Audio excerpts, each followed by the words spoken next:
Hey guys, welcome to the Strongman Show. It's Uncle Oz, joined by Marcus Charm and the Caveman. We hope you've all had a good week. It's not been the best week, unfortunately, has it, Marcus? No, we've had obviously announcements of further lockdown measures, which is going to upset a few people, and obviously within this side of this sport, yeah, we've suffered a bit of a loss. Yeah, we had the passing of Douglas Edmunds. For those that don't know Dougie, an incredible character in the sport. Someone that he's one of the founders of the sport, to be honest. You know, one of the men that started it all off. When I was growing up, I used to enjoy watching this man as the head referee at World's Strongest Man. Unfortunately, I never really got the chance to sort of spend too much time with Dougie. I did one of his Highland Game competitions, but you know, he's been suffering with illness for a long time. But from the stories I've heard from so many of the other older competitors, from the promoters, just an awesome character to be around, and just a huge loss to the sport. So, you know, massive condolences to the Edmunds family. Gregor Edmunds, a big character, his son, he's also made the final of World's Strongest Man.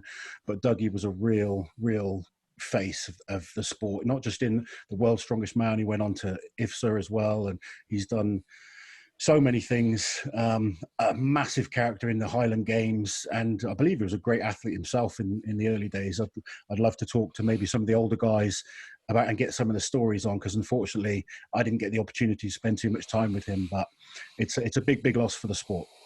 Yeah, it's referred to as the godfather of strongman.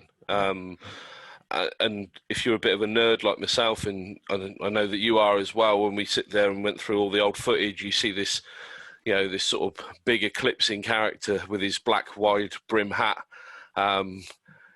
Took no nonsense.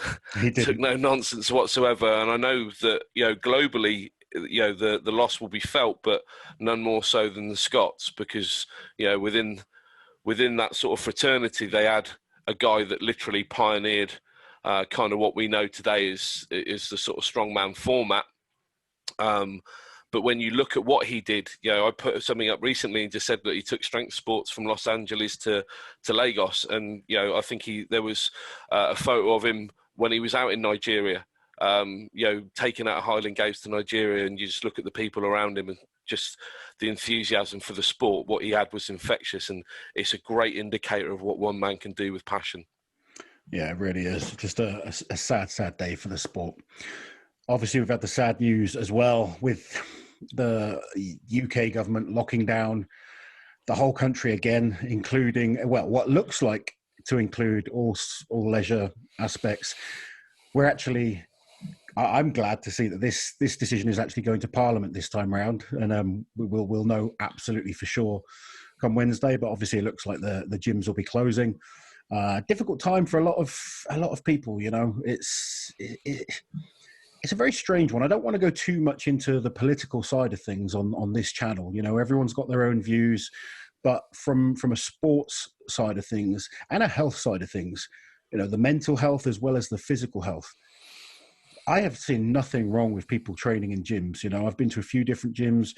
People are abiding by the rules, social distancing. They're training and making sure their bodies are fitter and healthier to cope with any issues if the worst was to happen. It's and the mental side of it is, I just know so many people this is really affecting, and it's hard to see, especially when this is our lives. You know, for some people the gym isn't their life, and you know, probably for most of the politicians, they either don't use the gym at all, or it's a twice a week, 3 times a week for a spinning class or something like that.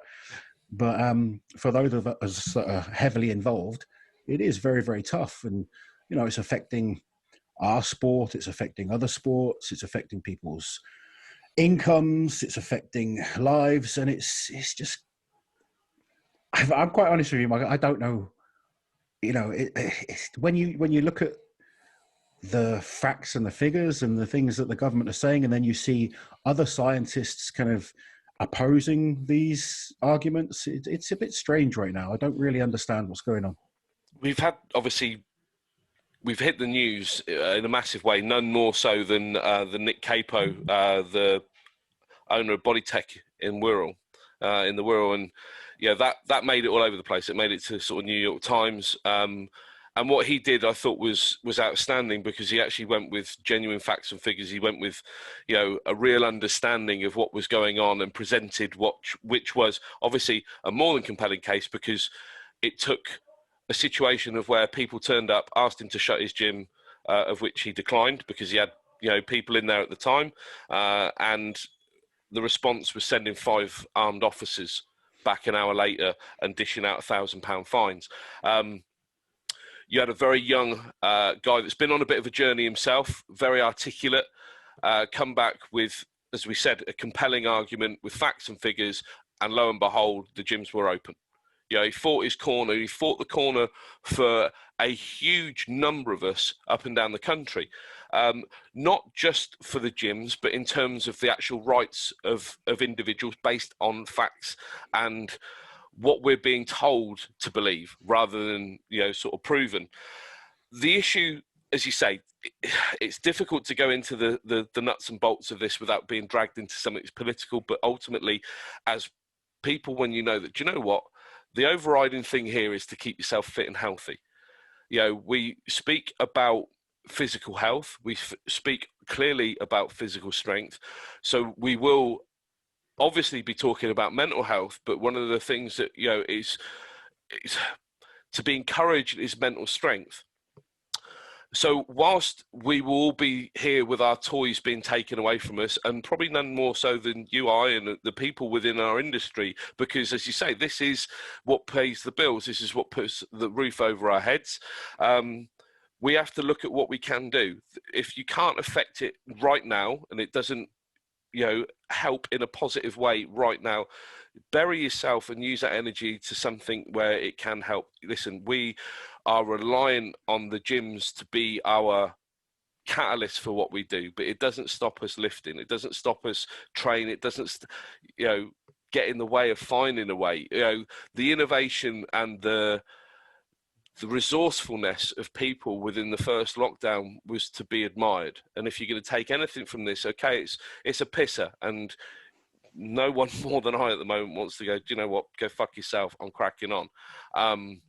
But if that's the case, and this is something to be adhered to, look at what people were able to do.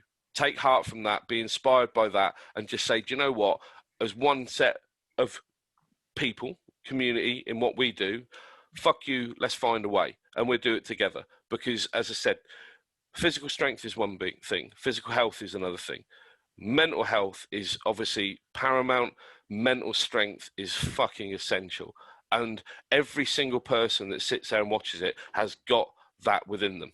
I think mental strength is probably the key thing right now for a lot of people, because it is a hard situation for many. And some people will say, it's a month, which is fine. But we were told originally it was a few weeks, and then it's a month, and it ended up being 3 months, and now it's happening again. And, will it go on? People there needs to be a better exit strategy, really, for this. It doesn't seem to make sense to just keep clarity. Go a long way. Some kind of clear exit plan, so people then understand. Because if you just keep doing this type of thing, I can't see people being happy about it. And I think when your own prime minister can't turn up on time, and just it'll be 10 minutes, it'll be 20 minutes, it's by the by. But for all those girls as well, ladies, sorry, that have got Britons coming up as well, everyone's put into that pot, and it's just taken away. And for some people, it might not seem like a major thing, but when it is some people sole focus, they wouldn't give a shit. But at the same time, probably some people ain't going to give a shit that football's on or off. Yeah. But when it's part of what you do, when it's part of your your makeup, and it's part of your importance, then it's having an understanding and an empathy for that situation, as it would be for anyone that wants to go to play a little bit of golf at the weekend. Because you look at something where social interaction is important, where you look at social distancing might be the case. There's nothing more socially distanced than golf, especially if I'm playing, because I'm normally 40 yards back when trying to pick my ball out of the bush. But to actually have that, and then just say, no, okay, that's unsafe, but I can still go to a supermarket, or I can still go to a certain fast food restaurant, or I can do this, I could do that. And you just look at it, okay, this makes no fucking sense whatsoever. And I think that's what people need. They need clarity. But this is where, right, stop looking for the answers, because you ain't going to get the ones you want. Look at what you can do. Look at what you can affect. If necessary, get the pen and paper out, write down shit to do, because I tell you what, structure right now and having a clear, defined line of what you can do is going to go a long way. That helped, I think, in the original lockdown, because Yeah. I think, like most people, when it all kind of hit, I was just sit and eat a load of crap, watch telly, have no motivation to do anything. And then I suddenly sort of kicked myself up the arse. I was like, right, I'm going to get some structure. And all of a sudden things start to improve with some kind of routine and trying to, whether it is just training in your front yard or in the front room or wherever it is, you know, getting up a certain time, making a list of a to-do list and just ticking them off. Mentally, it keeps you, firstly, it keeps you accountable to doing things and keeping on top of things, but it also mentally makes you feel a bit better just seeing that, you know, box tick, something completed, and it will help. But I really hope this isn't the norm now, because it's getting depressing. It's affecting too many people that I know, and you know, not just like, you know, friends, family, and I'm talking like, you know, mentally affected. Personally, I know 2 people that have committed suicide this year, which I'm not saying it's because of this. We don't know what's going through people's minds. You know, it's an awful thing, but it is having an effect on people. Yeah. And it's change does. As a whole, change does. Uncertainty as well is something that, you know, gets people completely fucked and into a spin, because, you know, people want to know. They want clarification on stuff. They want reassurance. Well, without being totally harsh about that's not what life is. It just truly isn't. Life is unpredictable. Life is hard. Life is challenging. And it is something of where I said in the original lockdown, and you know, we spoke about this quite a lot because of the sort of thing I had to do in the, you know, in the early stages of it. Listen, I went walkies for 3 days.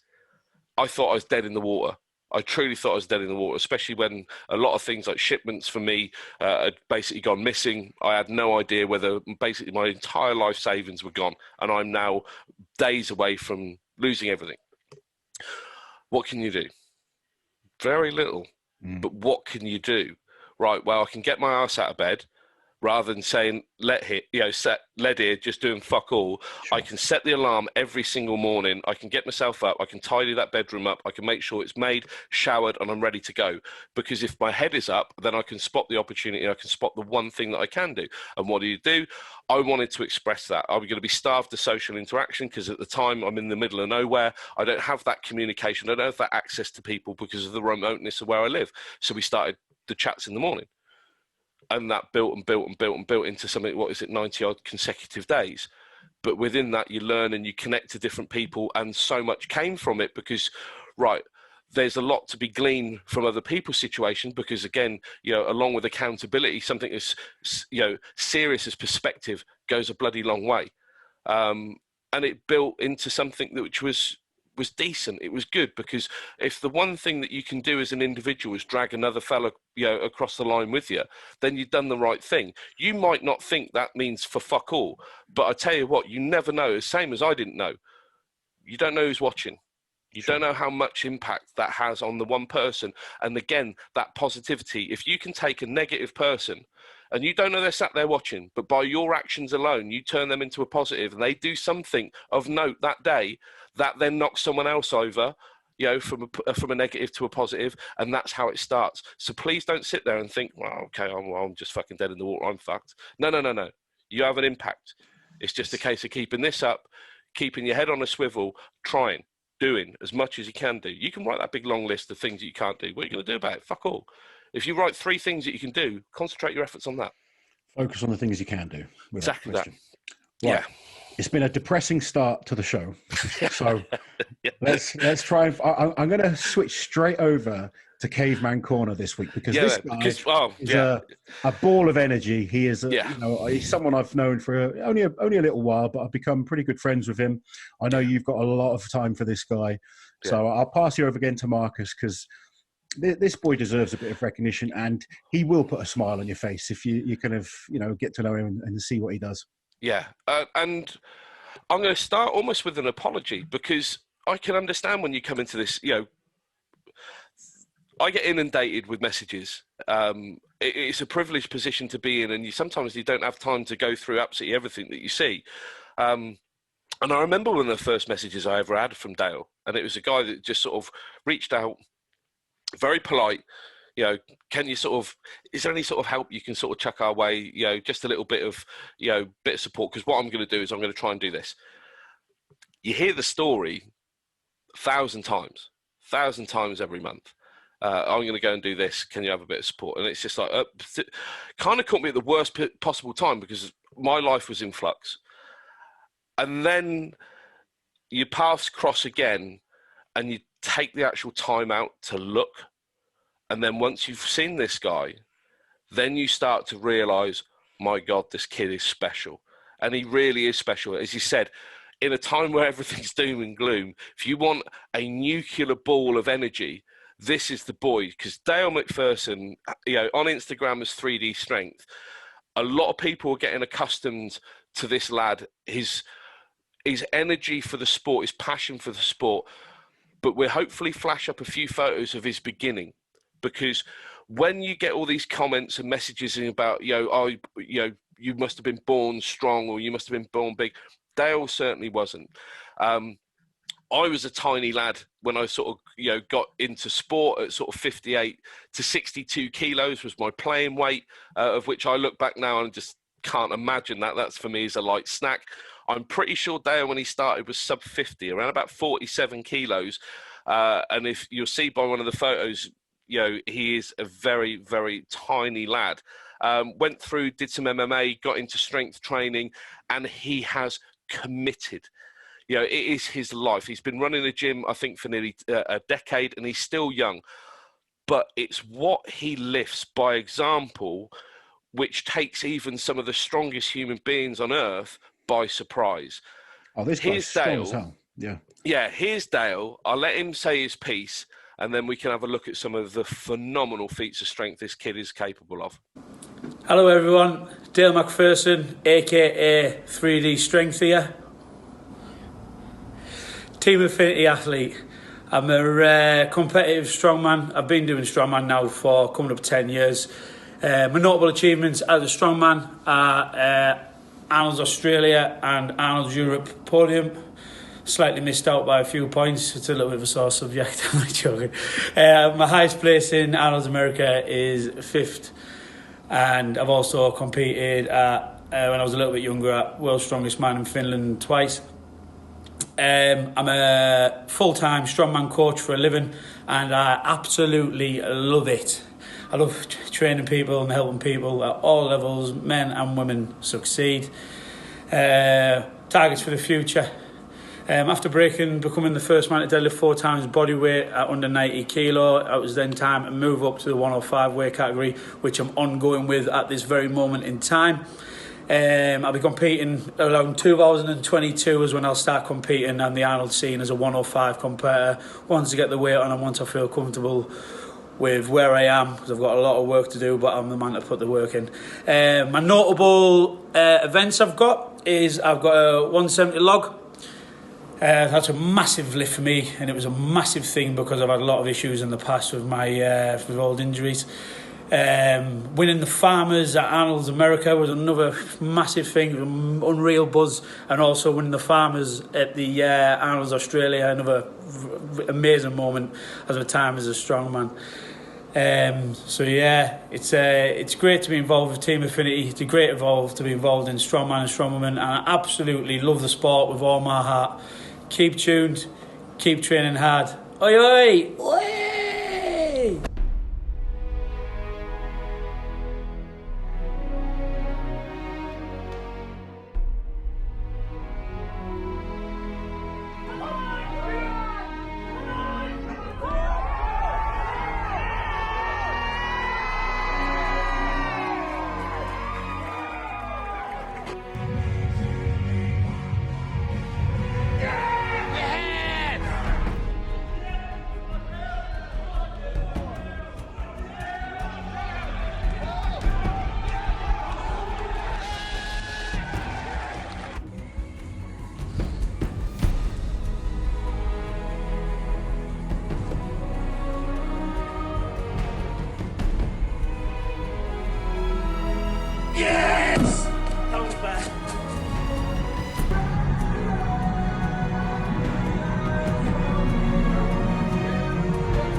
if you can't be sort of, what the fuck, because this Dale weighs at the moment, he is trying like crazy to get into the 105s. And I don't mean he's trying to drop weight, he's trying to get the stuff on. He's been a 90 kilo athlete. But a 350 kilo snatch deadlift.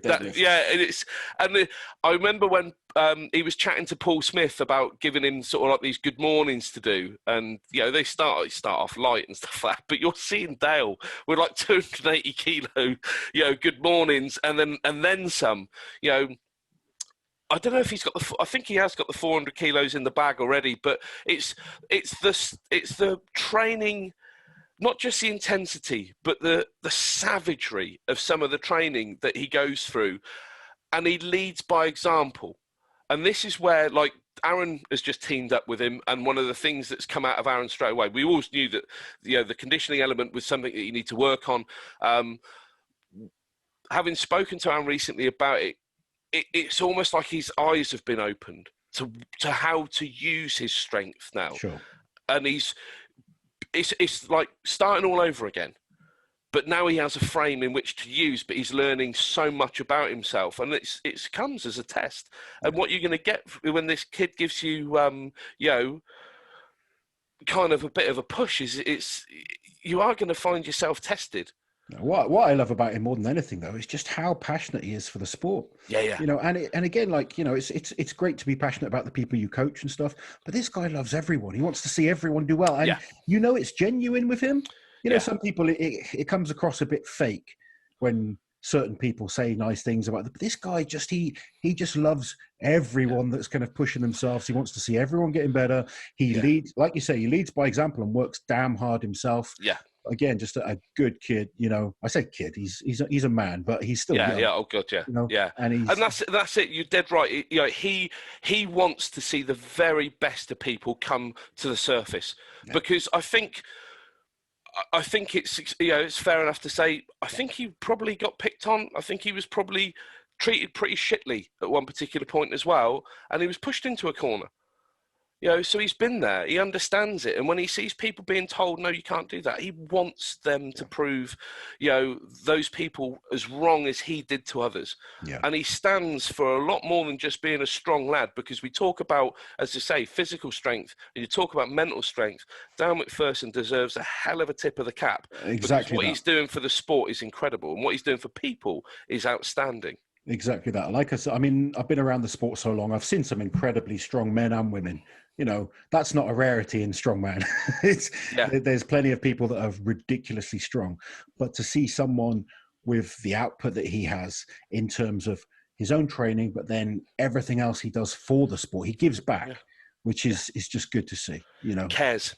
He does. He just cares, and it's aligned to someone that has got a beautifully unique talent for being able to push harder than I've ever seen. Because I say, in a 90 kilo to 100 kilo frame, he's doing things that heavyweights are struggling with.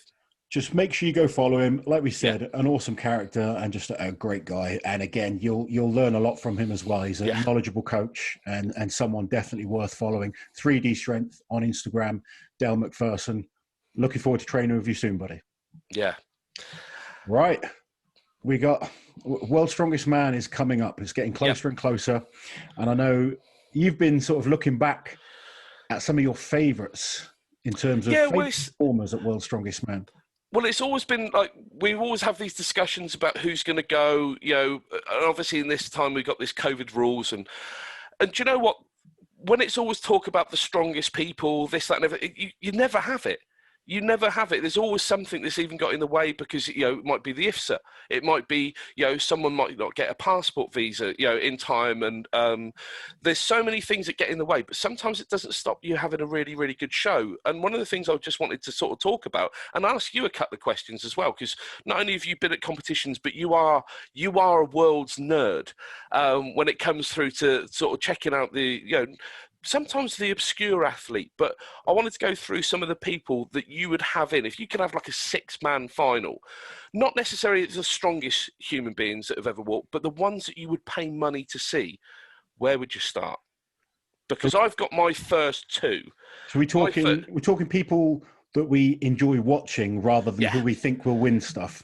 Yeah, because if you were to put together like a dream final of people that you just wanted to see compete, and you had this variety of events to kind of suit people, it gives from one, takes from another, but you sit there and say, do you know what? That was one of the most entertaining shows of strength that I've ever seen. Well, it's a tough one to think of because obviously you put me on the spot, and you think of the big guys as like seeing freaky feats of strength. You think of like the Zadrunases, the Thors, Bill Kazmaier, if you like, go back to his day. I used to, genuinely someone like Mariusz Pudzianowski. He's just entertaining to watch in terms of that. Not just his physical kind of stature and his ability, but the determination that man had. If we're talking champions, the first person I'd have on a list, and he had a short career, is Vasil Varastyuk. Yeah, that guy was absolutely powerful as hell, but intense. And I remember watching him win World's Strongest Man 2004, and just thinking, this guy is a beast. And I was thinking to myself, this is how I need to be. This is like, he just looked like someone that didn't give a fuck who he was competing against. Yeah. And he was there to win. And I always admired that about him. I just thought, damn, this guy's, he's a contender. He doesn't care about someone's reputation or anything like that. It was just, I'm the best here. I'm going to show this guy. And there was him against Mariusz in the wrestling was an interesting, Mariusz is the two-time champion at the time. And let's be honest, 2003, Mariusz Pudzianowski, especially at World's Strongest Man, probably one of the most dominating performances ever at Worlds. He was just unbelievable. So coming back as the champion from that, and Varastyuk actually, I think he might have been third 2003. I'd need to check, but I think he was up there. He came back and he was like, screw this guy, I'm going to beat him. There was no fear at all. And they had to wrestle each other, which was kind of hilarious. But he's definitely someone that I always enjoyed watching. Although he had a short career, he did Worlds. I think he only did Worlds twice, and then he went to IFSA, and he actually won the IFSA World title as well. So 2 world titles for this guy, in a short space of time. Unbelievable athlete. Competed against a strong era as well. And although not an English speaker, someone I found entertaining to watch for sure. Oh, God, yeah. It's funny now when you see him on Instagram and he's out there, obviously doing lots of bits and pieces. He's working with other athletes as well. But you see this guy that at one particular point he was as hard as a coffin nail, and you just wouldn't, if you did line up next to him and he gave you the glaze across, Jesus Christ. It's quite funny because I get loads of people coming up to me. I mean, they see me now doing like this kind of stuff, or they've met me behind the scenes. They're like, oh, you're really mellow, kind of laid back person. But in my younger days, when I'm beating myself with a stick and snarling, people thought I was nuts. And, to be fair, I did as well. I thought you were a crazy bastard, but it's one of the things that sort of drew me to you as a character and an athlete. But it's all about that competitive environment. When you're trying to get the best out of yourself, you need to switch on and almost bring out this inner beast out of yourself. Yeah. Whereas afterwards, I'm pretty laid back, and I'm sure he is as well. I've seen him a couple of times. He seems really good fun, because I never expected to see the guy in a dress. And then you've seen some of the adverts that he's been in, and he looks a really good crack as well. He looks a great bloke to be around. I'm actually going to match you for another guy that didn't make many Worlds appearances, but in terms of his win ratio is phenomenal. And for a guy that I would have paid money to go and see, as a champion, Yuko Akela stands apart, because when this guy came in, again, in an era of where you've got sort of big brutes and bruisers, you've got someone that just looks like he's been honed. He had the Greek god about him in the way that sort of he turned up and looked, but he had the power to go along with it. His endurance was very good. His overall power, his power to weight was incredible. But it turned up, all business, get the job done. And whilst again, he wasn't the most kind of outwardly exuberant, his English wasn't, bang on for us English speakers when watching, but you were just, with what he did, it was, wow, this boy is incredible. And he is the guy that if I had the opportunity to go back in time and be at one of the world's finals, Akela is an absolute stand apart. Yeah, he was the first guy that really started to focus on the event training. He was very strong, very competitive, but smart as well with it. Yeah. And you know, I've heard stories behind the scenes of tricks that he might have used in certain events and stuff like that. If you get away with it, that's that's what it's all about. That's nous. We all know the sort of stories of Marius as well, with sort of getting himself ready for deadlifts, and it's down to fine margins. And if you can find the gap between winning and losing, that's boxing clever. That's Definitely. boxing clever. Shahlaei, again, just a great all-round athlete. And unfortunately for a lot of people, a short career, like you say. Two-time world's strongest man. I think he only competed in 3. Yeah, second in his in the other one as well. And again, his win percentage, an event win percentage is phenomenal, absolutely phenomenal. But it's how he went about it. Very sort of similar to Vasil. In terms of turn up, job done, walk away. Thank you very much. Incredible. I'll tell you, if we're talking of guys that never won World's Strongest Man, but guys that I really enjoyed watching, 2 that stand out. Firstly, going way back, the Canadian Tom McGee. Mm-hmm. Tom McGee, an incredible strongman, great powerlifter, went on to go into wrestling. Yeah, an amazing career. But again, another person, you just looked at him and he was in great shape, don't get me wrong, but he wasn't like the thick, bulking muscle of a Kazmaier. He was a bit leaner, just a little bit more slender, a nice, pleasing physique, but not like, you didn't look at it and think, that guy's the strongest man on the planet.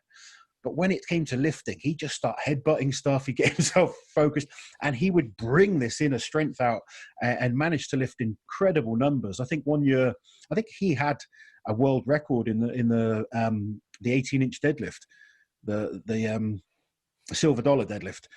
And he used to lift some crazy numbers, particularly on the squat and deadlift, which normally when you look at an athlete like that, you'd think this guy's going to be quick and explosive and fast. You don't look at him and think he's going to be one of the statically strongest guys in a contest. Yeah. But he did. And he just sort of, he just managed to bring this inner strength from somewhere. And then another guy, a little bit, not modern times, but someone I really admired and watched when I was first getting into thinking about doing strongman myself was, I know you like this guy as well, Raymond Bugmanis. Yeah. He just looked like a fun character, incredibly strong, coming from weightlifting. That whole thing of, don't take yourself too seriously, but take what you do seriously. You'd laugh at the stupid shit he used to do with his hair all the time and stuff like that. I was going to say, did you see? The little sort of Popeye sort of toots. But when he came to doing the job, outstanding again. He was always a threat. Always a threat. Not just at Worlds. A lot of the shows, he was always there or thereabouts in big shows. He had the log lift world record at one time. Yep. He was a great deadlifter. He came from an Olympic lifting background, and just a great competitor. He turned up as well. And one thing about Raymond's that always, I remember watching him, he didn't have any equipment. He turned up with his little weightlifting belt, and that was it. And he'd get on with it. He'd tear all his calluses on events, still get on with it. I'd see he did a truck pull and his shoe fell off because he didn't have the right footwear. So many times he'd be just doing things, whereas everyone's got, the Ray-Ban kind of neoprene equipment, the wrist straps, the elbow sleeves, knee sleeves, the thick belts. He'd turn up with just this little belt and just get on with the show and always do well. Always. Yeah. That leads me to another one that we've got a shared admiration for.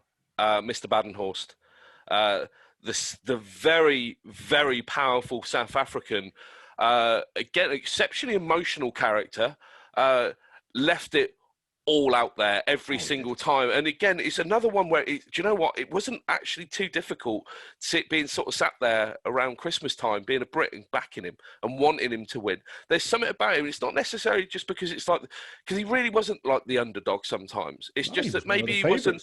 Yeah, it's just that, I don't know, you always, around in the sort of Magnus sort of era as well, when you've got all these sort of young guns coming through, but he was just a grafter, but with so much power.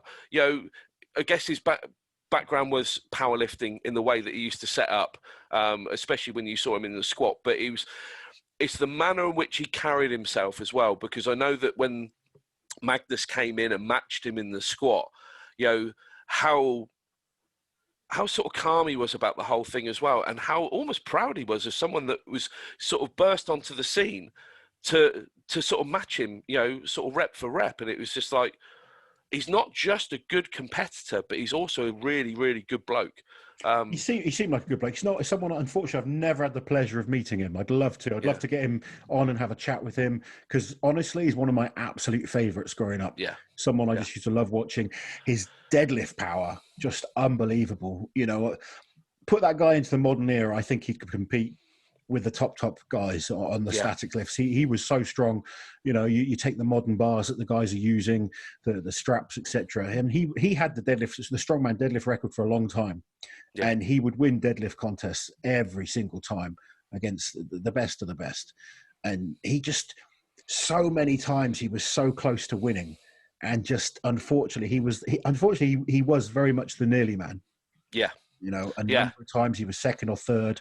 He was always kind of either just beaten by, you know, Magnus Fur and Riku Kiri as well.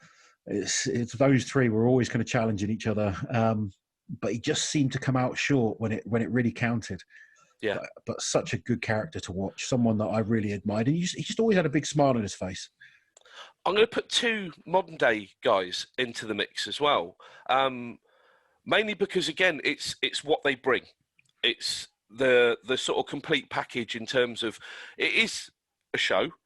It is about being as strong as you can possibly be, but it's also the manner in which you carry yourself, because I always think that when you're watching shows, it's about, right, okay, who's watching? You know, is it going to be the 40-year-old nerd that's just sort of sat there watching, or is it going to be some 10-year-old, you know, lad or girl as well watching and looking for the next sort of hero?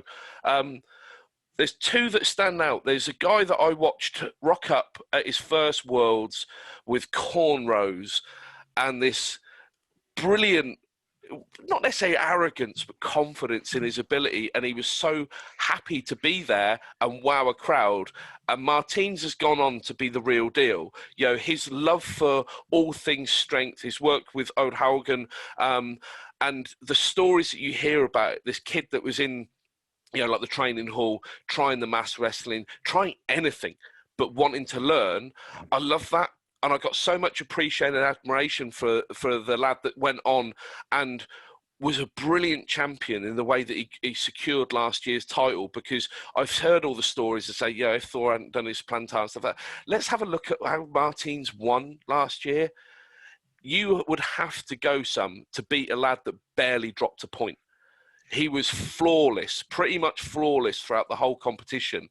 And it's just his demeanor. And you've also got a person which is, you know, out there in America as well, trying to do all the right things. He's rehabbing, he's taking a back seat when necessary.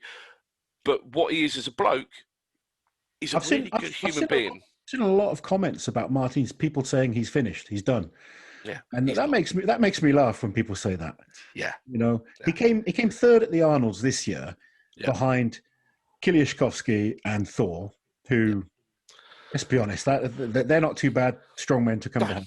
He's beaten both of them many times. He's beaten, you know, him and Kiliashkovsky have had many battles against each other. Yeah, and you know, sometimes one will win, sometimes the other will win. It's a great rivalry that they've got, and it's good to see that they're friends as well. But he always said when he started, he wanted to win one Worlds and one Arnold's. Yeah. And I'm I'm convinced he's focusing hard on that Arnold start. That's why he's missing Worlds. You know, he had the car crash incident. He picked up some injuries there, but he's back training. You know, if he really wanted to, he probably could have done Worlds, but he decided he's going to rehab properly, take his time, which is something a lot of us don't do. We're all, how many times have you had messages of people saying, what can I do to get back? I've got a competition in 2 weeks. I need to, you know, what can I do to make sure I compete? Sometimes the best thing is rehab properly, get yourself 100%, and there's always another show to focus on. So it's sad to see him not at World, especially as defending champion from the fan point of view in me, but I get it. I really do. He's being smart and he's thinking about. And that's what he is. He is very smart. He's great. He's great to follow. It's funny. I mean, I actually think when I first met him, I thought he was a cocky bastard, if I'm honest. I thought this guy is cocky as shit. He came out to World Strongest Man, he's marching around, and you could tell he thought he belonged there. You know, he really did. But he's mellowed a little bit as he's got older, I feel. And you can, you do see that character in him. He's just a decent guy.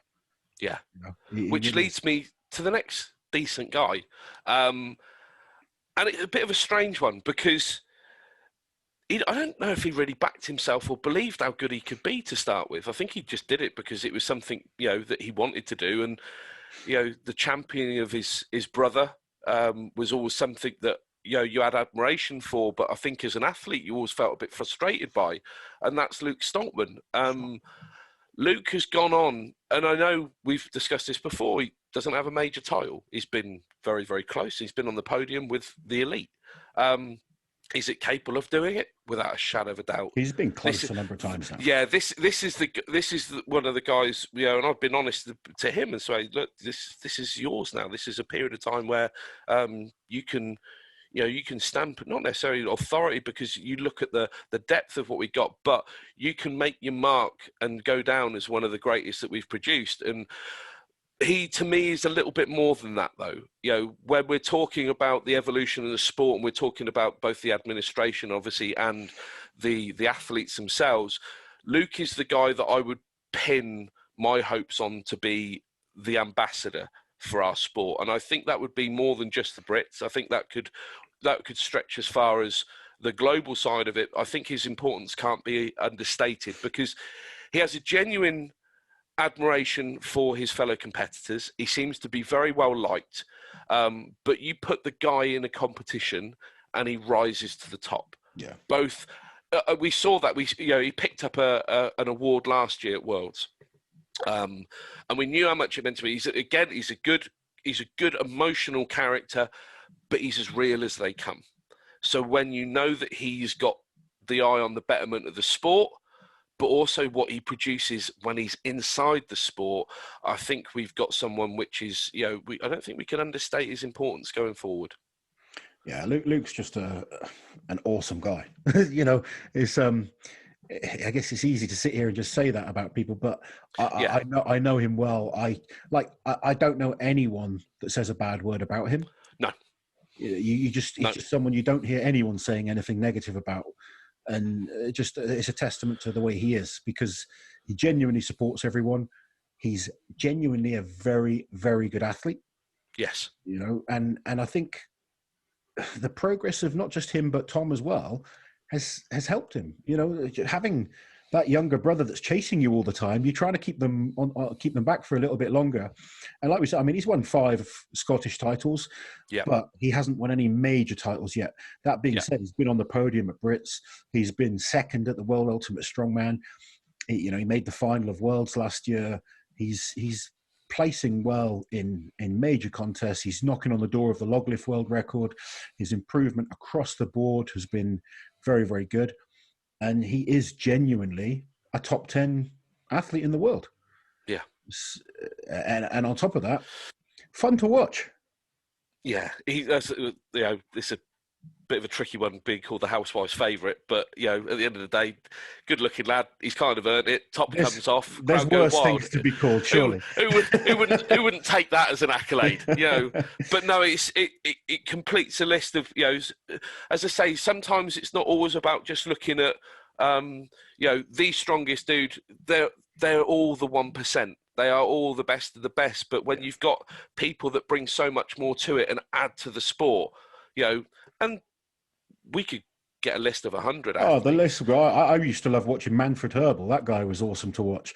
Yeah. You could help me with one because his name has escaped me and it's killing me at the moment because I was trying to rack my brains. But the Dutch guy that was thin in hair, again, very much a bit like Wout a Ravensburger. There you go. Wout Zylstra. There you go. Yeah. He was good. He's just mega. Again, he's just rocks up, doesn't take himself too seriously. Really applied himself when he goes, and brilliantly strong. But his influence on a lot of the Dutch athletes since then has been cracking. When we talk about the likes of Kelvin de Ruyter and Johan Langhorst, he's had a part, he's had a say because, again, it's passion. And I didn't want his name to go unsaid because, again, he's a guy that always sort of stuck out. I think, I always remember sort of like the car flip with his tiny little sort of like Slazenger sneakers and stuff like that. But he just cracked on. But he's another guy that I'd have loved to have seen compete live. Again, someone that he didn't look the most powerful guy in the world, but definitely, you know, a real character. He really was. Serious athlete, yeah. When I kind of think, there's so many. You know, I used to love watching. Just before I sort of got into the scene, Jesse Morunde. That guy was a great one to watch. He wasn't the strongest guy out there, but he was a real competitor. He brought his best to every contest, and he always put on a show for the crowd as well. Shivlikov now, someone that I absolutely adore watching, and despite the lack of English, he tries his best to entertain the crowd. You know, he would rather entertain the crowd than win the competition. Sometimes you get that feeling with that guy. Yeah, I think he's another one where, you know, we've seen Iron Bibby before as well. He feels that because of, you know, what hangs on the balance in terms of the crowd's love and respect for the athletes, I've got to try, I've got to put all this in. And it's for them because he understands the sort of magnitude of what it means. You say about Jesse, I know that this has caused a little bit of controversy in the past, but I will happily sort of bang it out again because of the similarities, not, you know, stature and stuff like that, but there was always something when I came across and saw Evan for the first time. And the first person that ever come to mind was Jesse, because they were both rough diamonds. They weren't polished, they weren't complete. But each time you saw the improvement, we're going to get to see a bit more of Evan now. We're going to get to see him, like, for his strength levels seem to have gone through the roof. But there was something about that guy that just turned up, that self-belief, and it was just a case of, right, okay, watch me. And it's a really great thing when you're a fan and you have that type of character. You know, you've got someone that is absolutely polished, that's so dialed in, but then you've got this chaos theory character that just has this unbreakable self-belief. And it's, you know, people like Jesse are missing sometimes from the sport. And I think in Evan, you've got someone that just recaptures a little bit of that sort of rawness, that passion, but that unbreakable spirit, and it's a great thing to see.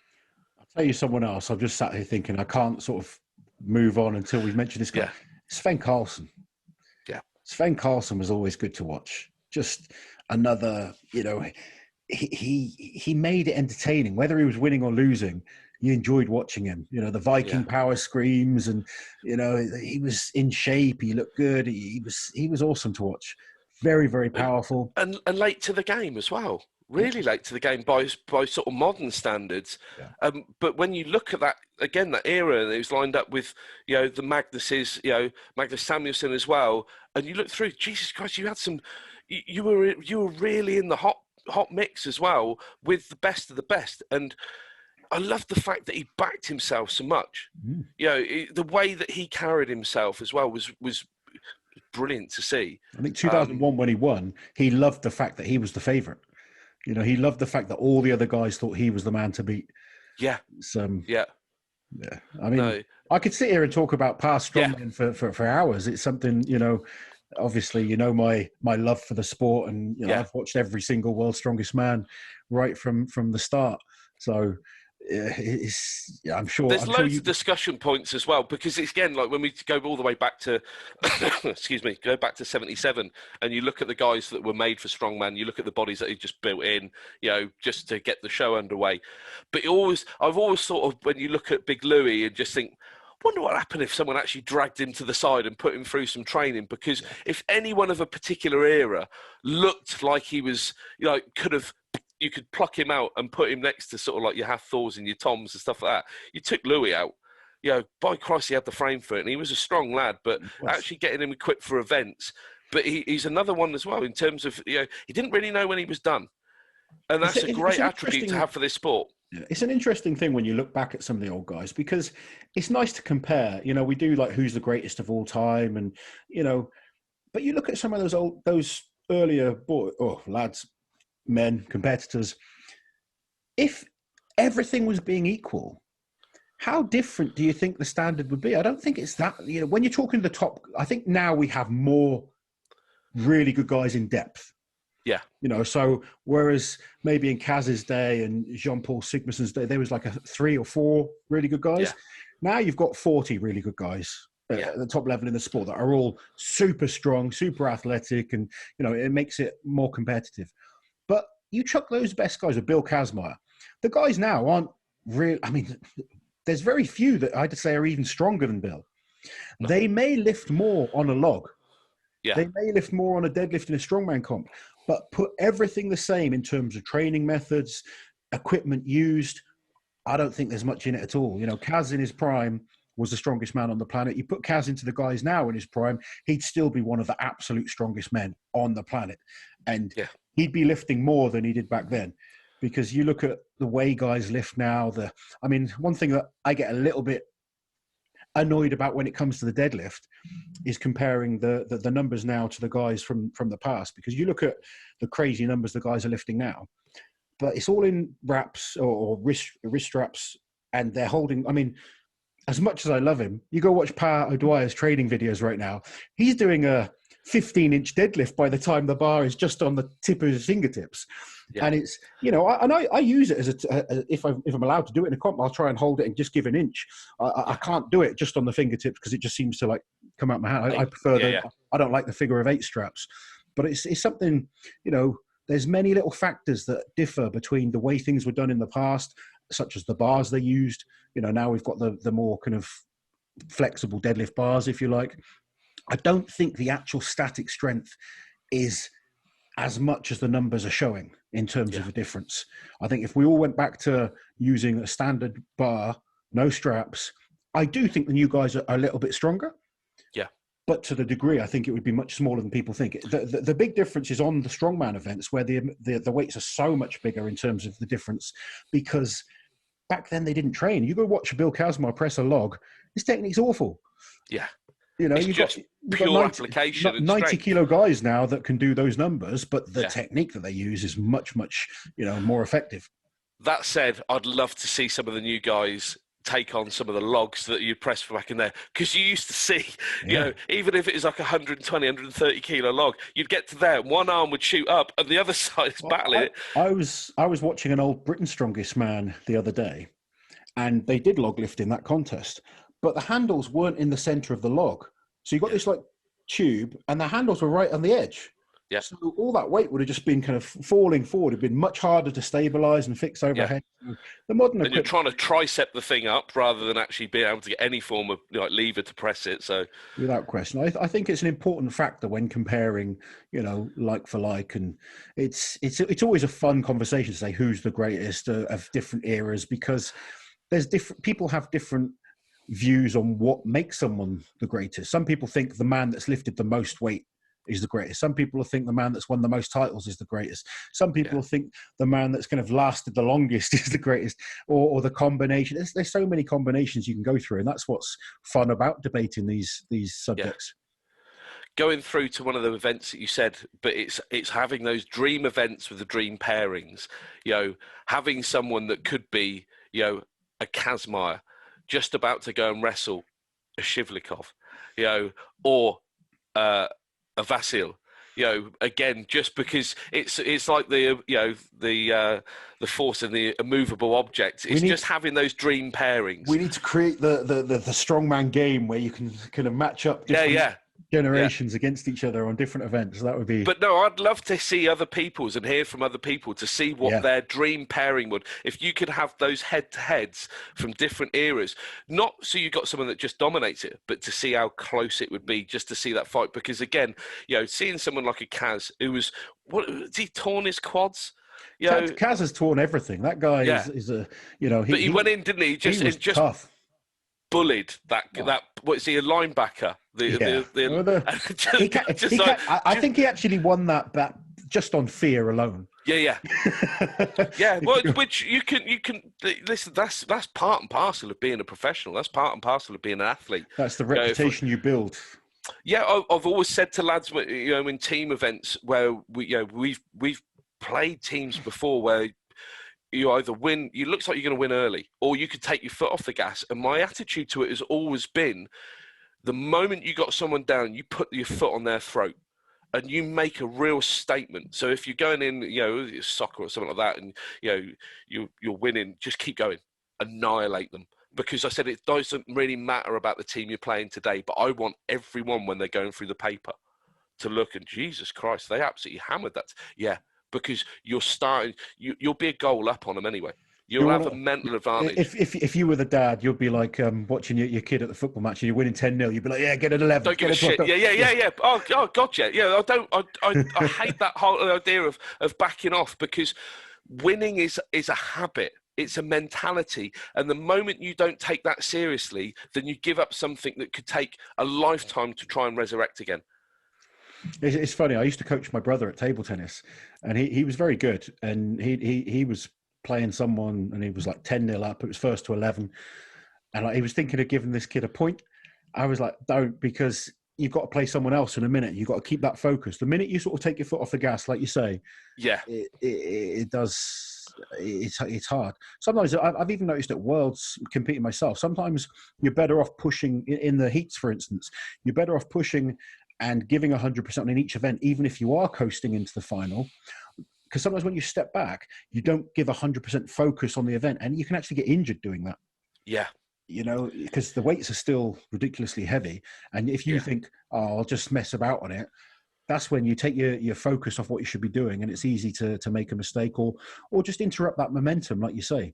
Again, at competition, sometimes when you make that good start, you help that keep you rolling, and you almost perform better on events you're not so good at. And the opposite can happen if you have a bad start in a comp. Sometimes people let that affect them, and their good events get affected in a negative way. So you want to try. Yeah, once you got a head of steam, capitalize on it, and it's that whole understanding of I need to commit. Yeah. You know, it was something I learned as a very, very early lesson. As I say, I was a very slight character, but I remember being given the captaincy of rugby, and then you just looked at the guys. Obviously, you move up into age groups, and all of a sudden, there's going to be this time of where, even at sort of 5'10", I'm not going to be the biggest guy anymore. Your sound's just gone a bit funny. Sorry to interrupt. Has it gone again? Yeah, no, I think it's one of those things. You got to keep that momentum rolling without question. And also, then the person that you're competing against, next time they're against you and they do that little bit better, it means something rather than giving them that. You know, I always think you're better off earning those points or performance or whatever it might be. You don't want freebies. No. You don't want freebies. You know, we've had the same even in training before, where it comes. You know, no, I don't want you to make it easier. You know, don't worry, I'll happily kick your ass. yeah. Well, that's the thing. But you know what I mean. When you chip away at someone, it means so much more. And that early line of competitiveness. I remember Nick's expression from when we're there and we're doing plank, and I just, you know, if you're turning the phone off at 30 seconds. Then you've not done 30 seconds, because you'd have to move at 29 point something to do it. Well, it's not 30 seconds. If you say 30 seconds, so I hold people to account, because I want the same. Yeah. You know, I want to know that if you are shaking, you know, you're having to push. You want people around you like that. Definitely. So what contests have we got coming up? I think America's Strongest Man's coming up, isn't it? It is, yeah. The person to look for there will be Cal Beck. He'll have pretty much everything, the runners and riders.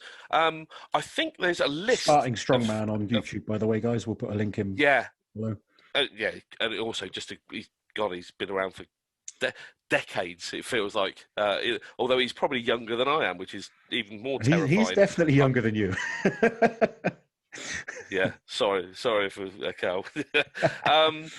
One of the things I got sent recently, let me have a quick look. Unfortunately, we can't find a list of athletes right now for America's Strongest Man, which I think is a shame. It just shows that some of the areas we need to improve in the sport. But I know Travis Ortmeyer's doing it. You said Josh Stigpin's doing it? Yep. War on the Shore, Friday, the 6th of November to the 8th of November.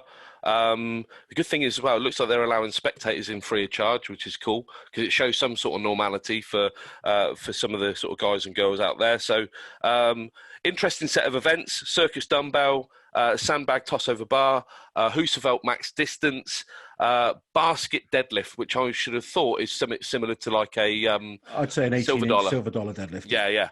Arm over arm truck pull. Sandbag load medley, and then you've got the Einstein hold, which is a tiebreaker event. The athlete will be given the Einstein. Basically, it's a front hold. So that's if anything's tied at the end. Yeah. Okay. Yeah. So yeah, I was going to say, especially with, do you know what, the person I expect when I see the sandbag, it comes up to that loading medley, one bloke. Again, we were talking about people you want to go and see compete again. Mr. Travis Altmaier, please, look after yourself, mate. Go really, really well. But that boy is pushing on all fronts, and it is absolutely. He's looking great. Oh, mate, it's a privilege to see the bloke Great. come back as strong as he is at the moment. You talk about that sort of taking one era and then just sort of. This is the pathway back. There's some amazing new up-and-coming American athletes, but I think Travis will be hard to beat. He's got that experience. There's some good events in there for him. He's very athletic. He's great at arm-over-arm events. He's a great deadlifter. That's not a bad set of events for Travis at all, and he's looking fabulous. Yeah, physically, he looks mega. Mentally, I think you're going to have to be some animal to go and beat that boy right now, because everything he's been through, but he is free. And if he's loving what he's doing with all that experience and also, the want and desire to get back into it, just go and watch him. Go and applaud a bloke on the way back. We will make sure we have a lot more information on America's Strongest Man. Yeah, I'll try and get in contact with a few people as well, see if we can get some little snippets and see the sort of runners and riders and have a look at them next week. Excellent. That is it for this week, guys. I know it's we haven't talked about too many events. It's been a quiet weekend, strongman-wise, in terms of certainly top-level events. I'm sure there has been some lower-level events going on. Comment below, let us know, as always, your thoughts, competition results that have gone up. If anyone knows them, please feel free to post them. If you enjoyed me and Marcus talking about some of our favourite athletes just to watch from the past, make sure you let us know yours. And we'll be back next week, as always. Have an awesome week. Take it easy. While you're here, guys, subscribe to the channel, hit that notification bell so you don't miss any of my awesome strength content.